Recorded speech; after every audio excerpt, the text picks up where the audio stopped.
Halo semuanya. Eh, Assalamualaikum warahmatullahi wabarakatuh. Shalom, salam sejahtera bagi kita semua.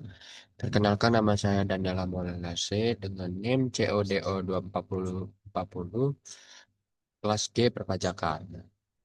Mohon izin Bapak dan Ibu, saya menggunakan eh, ini karena kamera saya sedang bermasalah, jadi tidak bisa ditampilkan videonya. Jadi, tanpa berlama-lama, saya hari ini akan mempresentasikan tentang pemotongan PP pasal 22. PPA pasal 22. PPA pasal 22 adalah pajak yang dipungut oleh pihak tertentu atas kegiatan perdagangan barang atau pembayaran tertentu, baik yang dilakukan oleh badan pemerintah, BUMN, BUMD, maupun badan swasta. Dasar hukum yang mengatur PPA pasal 22 antara lain, yang pertama ada Undang-Undang Nomor 7 Tahun 2021 tentang harmonisasi peraturan perpajakan atau UU HPP. Dua, Peraturan Menteri Keuangan atau PMK nomor 34 PMK 10 tahun 2017 tentang pemungutan pajak penghasilan pasal 22 sehubungan dengan pembayaran atas penyerahan barang dan kegiatan di bidang impor atau bidang. Ketiga, Peraturan Direktorat Jenderal Pajak yang mengatur lebih lanjut tentang pengeluaran dan pelaporan. Kita masuk ke dalam pihak yang wajib memungut PPh pasal 22. Pihak-pihak yang ditunjuk sebagai pemungut PPh pasal 22 adalah pertama bendahara pemerintah, kedua termasuk bendahara pada pemerintah pusat, pemerintah daerah, instansi atau lembaga pemerintah dan lembaga-lembaga negara lainnya. Berkenaan dengan pembayaran atas penyerahan barang termasuk juga dalam pengertian bendahara adalah pemegang kas dan pejabat yang menjalankan fungsi yang sama. Lalu kedua ada badan-badan tertentu, eh, baik badan pemerintah maupun swasta berkenaan dengan kegiatan di bidang impor atau kegiatan usaha di bidang lain seperti otomotif dan semen dan lain-lain. Yang ketiga ada wajib pajak padan tertentu untuk memungut pajak dari pembeli atas penjualan barang yang tergolong sangat mewah. Itu adalah pihak yang wajib memungut PPh pasal 22. Lanjut.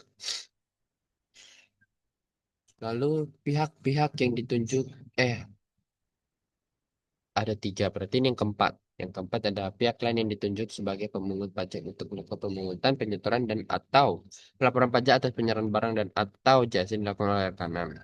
Yang kelima ada menteri menunjuk pihak lain untuk melakukan pemungutan, penyetoran, dan atau pelaporan pajak penghasilan atas penjualan.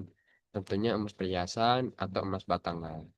Itulah lima dari pihak yang wajib memungut PPh pasal 22.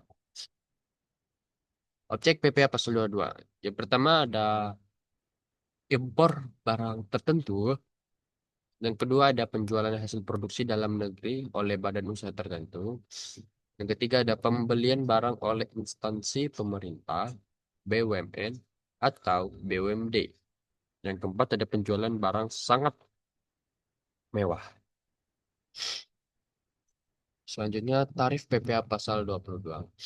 Berikut beberapa tarif PPh pasal 22 yang berlaku. Yang pertama atas impor yang menggunakan angka pengenal importir atau AP sama dengan 2,5 dikali nilai impor. Lalu non-AP sama dengan 7,5% dikali nilai impor. Lalu yang tidak dikuasai, atas impor yang tidak dikuasai yaitu 7,5% dikali harga jual lelang. Yang kedua, atas pembelian barang yang dilakukan oleh DJPB, bendahara pemerintahan atau BUMN. Bendahara pemerintah, BUMN atau BUMD sama dengan 1,5% dikali harga pembelian. Tidak termasuk PPN dan tidak final. Lalu yang ketiga, atas penjualan hasil produksi ditetapkan berdasarkan keputusan Direktorat Jenderal Pajak yaitu atas 0,1 dikali DPP PPN atau tidak final. Yang kedua ada semen 0,25% dikali DPP PPN tidak final. Yang ketiga ada baja 0,3% dikali DPP PPN tidak final. Otomotif 0,45% dikali DPP PPN. Itulah tarif PPh pasal 22. Selanjutnya ada yang keempat, atas penjualan hasil produksi atau penyerahan barang atau oleh produsen atau importir bahan bakar minyak, gas, dan pelumas adalah sebagai berikut. yaitu pemungutan PPh pasal 22 kepada penyalur atau agen bersifat final. Selain penyalur atau agen bersifat tidak final. Yang kelima, atas pembelian bahan baku itu keperluan industri atau ekspor dari pedagang pengumpul ditetapkan sama dengan 0,25% dikali harga pembelian. Itu tidak termasuk PPN.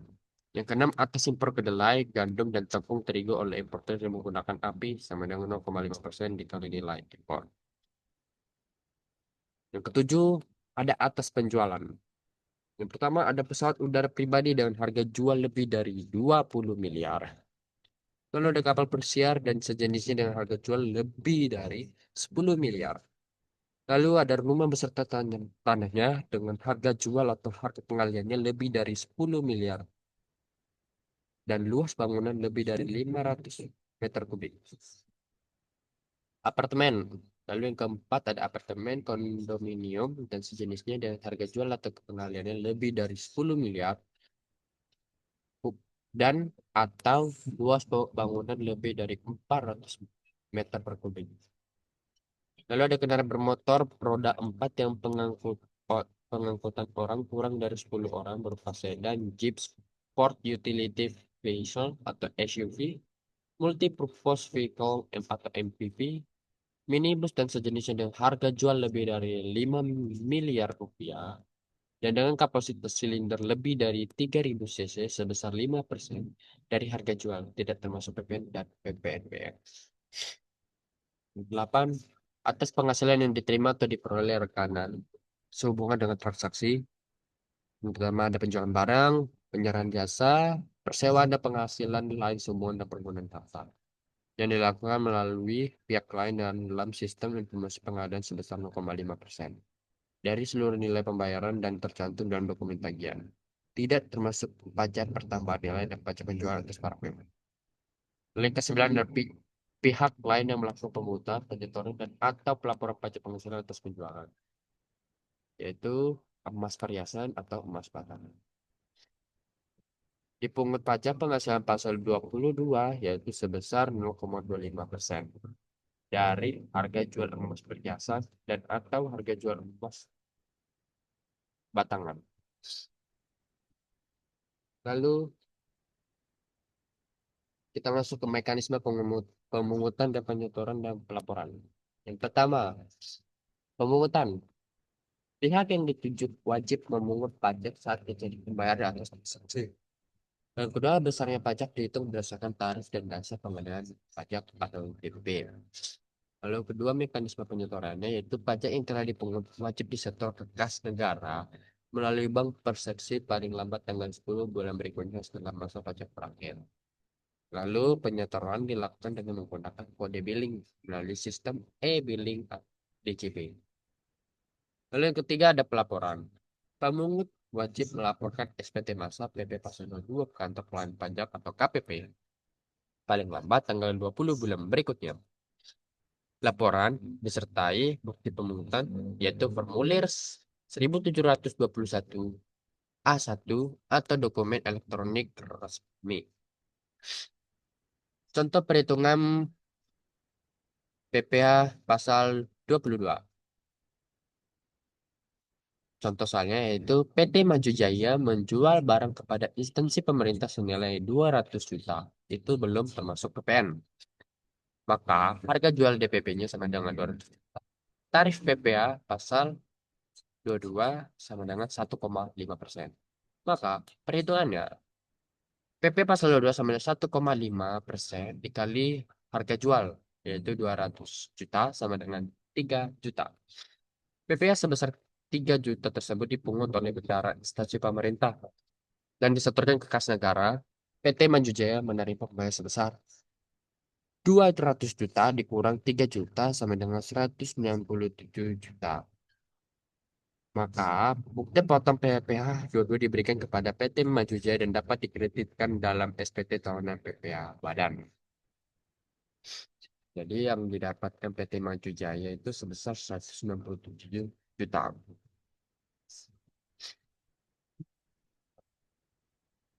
Kesimpulannya, PP Pasal 22 merupakan pajak yang dipungut oleh pihak tertentu atas kegiatan perdagangan perdagangan barang, impor atau pembelian oleh pemerintah, dan BUMN atau BUMD.